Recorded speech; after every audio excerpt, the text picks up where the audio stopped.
அருண், என்னப்பா? சாயந்தரம் வரும்போது சீதாப்பழம் கிடைச்சா வாங்கிட்டு வரையாடா, சாப்பிடும் போல இருக்கு. சரிப்பா. டெய்லியும் கேக்குறாரு, வாங்கிட்டு தான் வாயேன்பா. சரி வா. டெய்லி இட்லி தானா? இடியாப்பம் பணியாரணும் வேற ஏதாவது செய்யக்கூடாதா? அதெல்லாம் செய்ய எங்க நேரம் இருக்கு? எப்ப பார்த்தாலும் அது வேணும் இது வேணும்னு கேட்டுட்டு. சீதாப்பழம் வாங்கியாடா? சாரிப்பா, மறந்துட்டேன். என்னங்க, உங்க அப்பா இன்னைக்கு சாப்பாடு வேணான்ட்டாரு. கோவமா இருக்கா? ரொம்ப. விடு, நாளைக்கு கன்வின்ஸ் பண்ணிக்கலாம். எப்படியாவது கன்வின்ஸ் பண்ணிடணும், சரியா?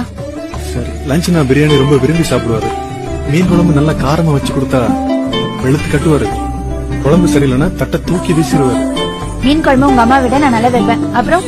அப்புறம் தயிர் சாதம், மோர் மிளகா, ஸ்வீட்னா ஜாங்கிரி, சக்கரை பொங்கல்,